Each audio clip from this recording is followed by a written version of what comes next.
Perkenalkan, nama saya Salsabila Maulidia Supriyadi Bahrim dengan NPI 122100046. Perkenalkan, nama saya Dita Ratnasari dengan NPI 122100166. Kami akan membuat video mengenai kasus korupsi proyek saluran air di Desa Wage, Kecamatan Taman, Sidoarjo. Korupsi dana hibah sebuah kasus yang mencoreng Indonesia. Saat ini terungkap pada Desa Wage, Kecamatan Taman, Sidoarjo. Penyalahgunaan kasus ini pada proyek irigasi di Desa Wage.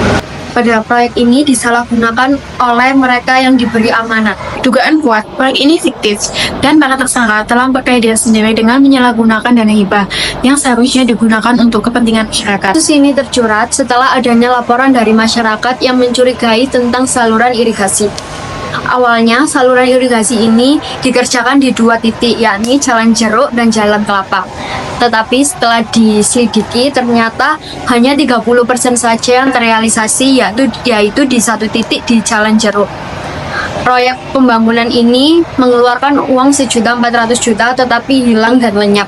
Para tersangka didakwa melanggar pasal 2 dan pasal 3 Undang-Undang Nomor 31 Tahun 1999 tentang tindak pidana pemberantasan korupsi.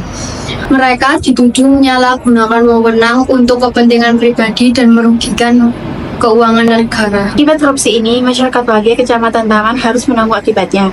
Irigasi saluran air yang seharusnya memperlancar distribusi air bagi lahan pertanian malah terbengkalai.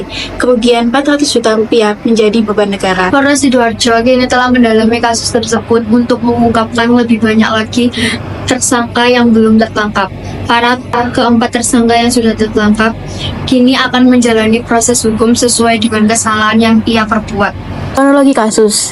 Kasus ini melibatkan 4 tersangka utama, yakni R, ATS, dan AR, yang diduga melakukan korupsi dana hibah pemerintah yang seharusnya digunakan untuk deskripsi proyek atau tujuan hibah saluran irigasi di Taman Sidoarjo. Berdasarkan penyelidikan, tersangka melakukan penggelapan dana dengan memasukkan laporan penggunaan anggaran atau menggunakan pihak ketiga untuk mencairkan dana secara tidak sah.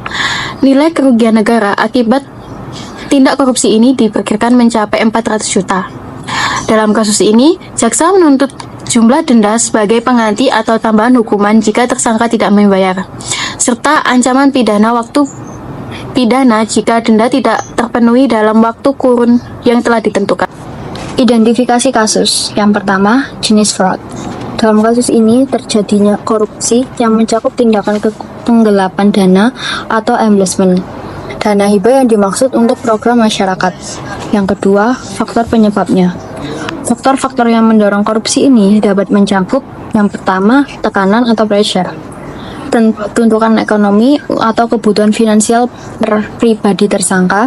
Yang kedua, kesempatan atau opportunity, sistem pengawasan yang lemah dalam pengelola dana hibah sehingga membuka celah untuk melakukan penggelapan dana.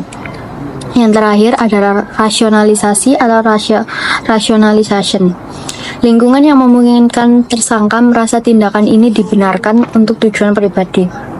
Yang ketiga, kerugian negara. Kasus ini menimbulkan kerugian keuangan sebesar 400 juta. Kerugian karena dana hibah tersebut disalahgunakan untuk tujuan yang tidak sesuai dengan peruntukannya. Dan yang terakhir adalah penyalahgunaan wewenang.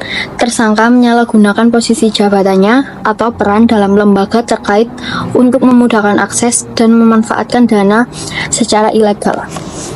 Strategi pemberantasan korupsi. Yang pertama, mendirikan Komisi Anti Korupsi, yaitu untuk memberikan pendidikan dan pembentukan kode etik dalam organisasi terkait. Yang kedua, pengawasan harta kekayaan pejabat publik, yaitu kewajiban untuk melaporkan harta kekayaan secara berkala guna mencegah penyalahgunaan keuangan. Yang ketiga, pemberdayaan masyarakat, yaitu memberikan akses informasi pada masyarakat agar mereka dapat mengawasi anggaran dan penggunaan dana. Strategi pencegahan. Yang pertama, transparansi dan pelaporan aset.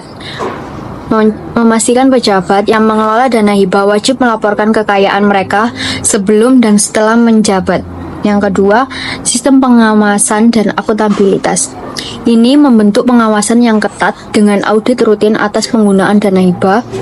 Yang ketiga yakni partisipasi publik dan media, di mana masyarakat dan media diberi hak akses untuk meminta informasi terkait kebijakan dan penggunaan dana hibah yang berdampak pada mereka.